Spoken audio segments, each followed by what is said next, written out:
Welcome to the Deep Dive, the show where we take a whole lot of information and really boil it down to the core insights just for you.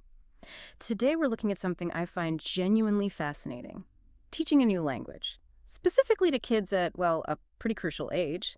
For lots of people, learning a language isn't just about grammar drills. It's about opening doors to new cultures, making connections, seeing the world differently. Exactly. And our source material for this deep dive is really quite something. It's the MS1 Guide 2025.pdf from Algeria's Ministry of National Education. And listen, this isn't your average textbook. It's a full-on didactic guide specifically designed for teaching English to first-year middle schoolers. Think of it as the complete playbook. Right, the playbook. So our mission today is to unpack how this guide really aims to change English learning for these 11-year-olds in Algeria.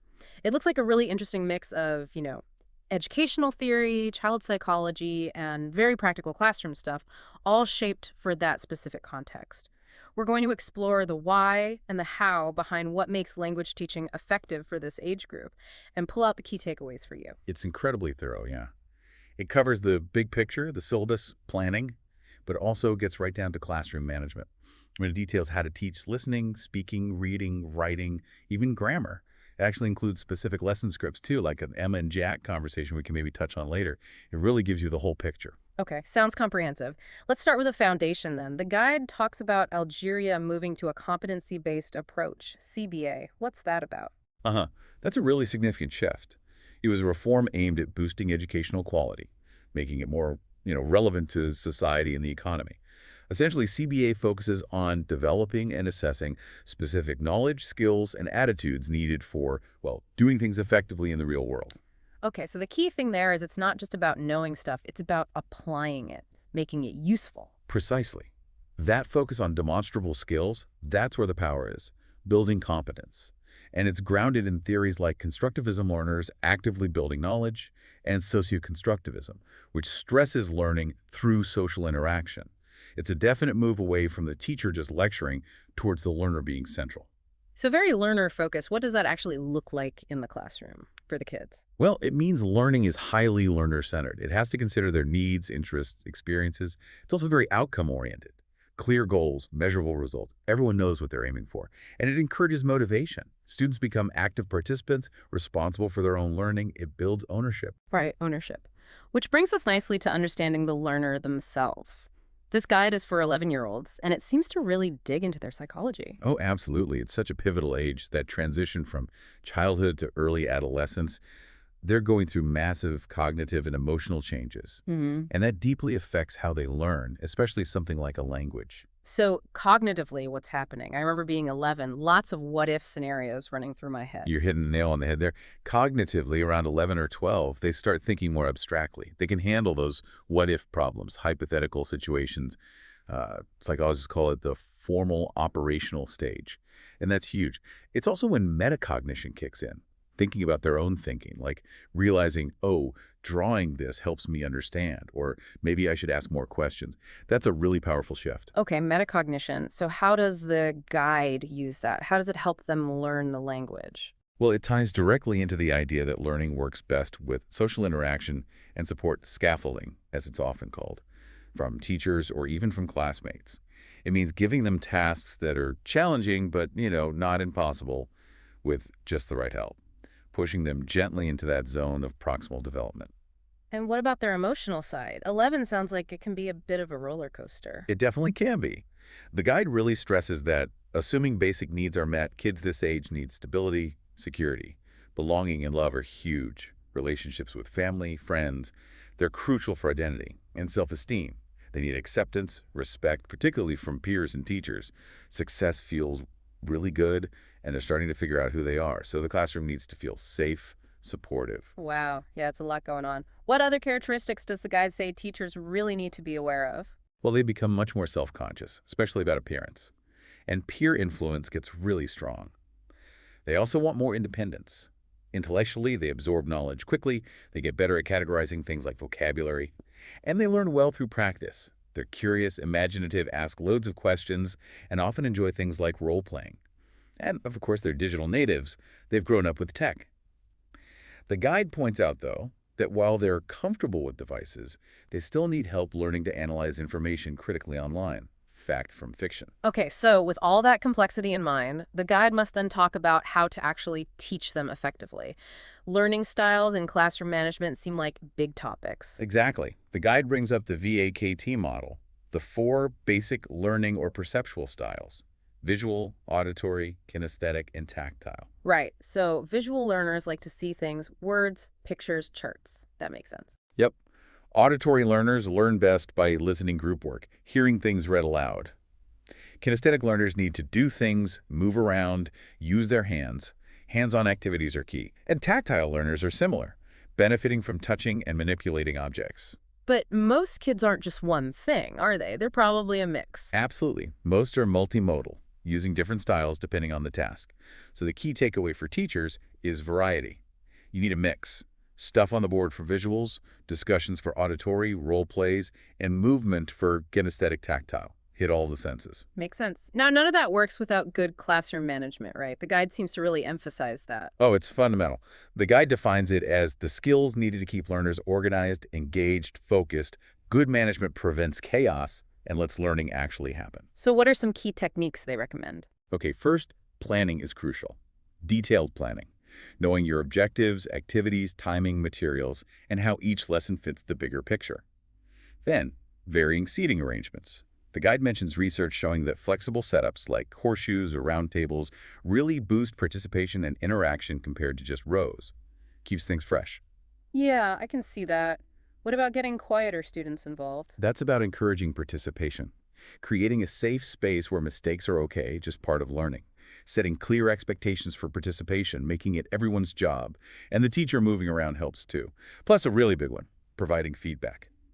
It's about telling learners how we are doing in our efforts to reach a goal. It needs to be specific, clear, and timed right. Sometimes immediately, sometimes later. They even suggest the feedback sandwich. Say something positive, give the correction, then end with another positive. The feedback sandwich, I like that. Softens the blow a bit, keeps them motivated. Exactly. And building classroom rapport, mutual respect, knowing the student's interests, creating a secure environment with clear rules, maybe a bit of humor. It also mentions with-itness, that teacher sense of knowing what's going on everywhere at once, like having eyes in the back of your head. Okay, so we've got the theory, the psychology, the classroom environment. But now let's get into the real nitty-gritty. How does this guide suggest teaching the actual language skills? Right. So MS1, this first year of middle school, builds on primary, but goes deeper. More time dedicated to developing listening, speaking, reading, writing, and grammar. Let's start with listening. The guide says it's the priority. Can't speak if you haven't listened. It's an active skill, making meaning from sound. But it's tricky pronunciation, new words, speech speed. A key insight is that students often panic, feeling they need to understand every single word. So the guide suggests teaching strategies like listening for the main idea, not just sweating the small stuff. Using visuals helps too, getting them ready for what they'll hear. Do they give an example? What does a listening task look like? Yeah, there's a nice little script with two characters, Emma and Jack, talking in the schoolyard about their daily routines and what they like. Let's hear a bit of that. Emma, Jack, what do you do every day? Well, I always wake up at 7 o'clock. First I get ready for school, and then I have my breakfast. Me too. But I sometimes wake up late. After that, I eat breakfast. I always eat toast. I don't like milk. I prefer drinking juice. What about you? I always have cereals with milk. After that, I pack my school bag and ride my bike to school. I never go to school by bus. I enjoy walking. It's fun. Nice. Maybe I will walk sometimes too. Okay, yeah. You can hear how that simple chat lets them practice understanding the gist, picking out details, and it naturally uses target language like, what do you do? Or, I prefer drinking. Clever. It is. Then for speaking, which is obviously productive, the main hurdles are often shyness, fear of mistakes, and lapsing into their first language. The guide emphasizes creating that safe space again, using pair and group work to build confidence, lots of praise. The teacher is more of a facilitator, a prompter. And reading comprehension, building on basic literacy. Right. MS1 adds skills like skimming for the main idea and scanning for specifics. Also identifying text, features, titles, pictures. Challenges are often vocabulary gaps or just boring texts. So solutions include pre-teaching key words, maybe with pictures, choosing genuinely engaging material, and promoting fluency by breaking texts into chunks or having students reread them. Make it less daunting. Okay, and writing, how do they approach that? It's seen as a progression. from basic letters and words through copying and filling gaps towards actually communicating ideas. The goal for MS1 is simple messages, maybe 35 words, about their interests, often using reading texts as models. Crucially, it's about the process planning, drafting, revising, maybe peer review with checklists, then redrafting, often starting by writing together before going solo. And finally, the one everyone often dreads, grammar. Grammar. The guide frames it purely as a tool to support communication, word order, tenses, etc. The key insight is, don't teach it in isolation. Make it less abstract with visuals, stories, real examples. Teach it in context through games, role plays. Simplify things, give constructive feedback, and provide lots and lots of meaningful practice. It's not a separate subject. It's woven into everything else. So it's clear this guide maps out a whole journey, not just isolated lessons. What about the overall structure, the syllabus? It's very well laid out. It starts with an exit profile, what students should be able to do by the end of the year. This includes language skills, but also broader values like citizenship and openness to the world. It then breaks things down into 4 domains: oral comprehension, oral production, written comprehension, written production. Each has specific target competences and the resources needed. It's quite holistic. And how is the school year actually organized for the students? It's divided into 3 main sequences. Sequence 1 is about habits and preferences. Sequence 2 covers school life. Sequence 3 moves into narrative with past holidays and trips. And each sequence has a similar pattern of sessions. Get ready, listen and interact, read and interpret, write together, check your progress. That repetition probably provides a good rhythm for the kids. And there's something about a portfolio, a learner project. Yes, the portfolio. It's basically a collection of the students' work throughout the year. Writing samples, vocabulary lists, maybe scripts from dialogues, reflections. The real point, I think, is that it documents their personal growth. It encourages them to look back, see how far they've come, reflect on challenges. It fosters that self-assessment and sense of achievement. Wow. Okay, that was quite the deep dive into the MS1 Guide 2025.pdf. It really paints a picture of a very thoughtful, comprehensive approach from Algeria's Ministry of National Education. We've seen how it blends, deep psychological understanding of these young learners with really practical, detailed teaching methods, everything from understanding how 11-year-olds think to specific feedback techniques like that sandwich to structuring skill development. It all seems designed to create learning that's effective but also engaging. Yeah, this deep dive really gives you a shortcut to understanding the art and science of teaching English effectively at this crucial age. It's a great example of how educational policy can translate into classroom practice that's genuinely learner-centered, culturally aware, and developmentally spot on. It really aims to set these kids up for success.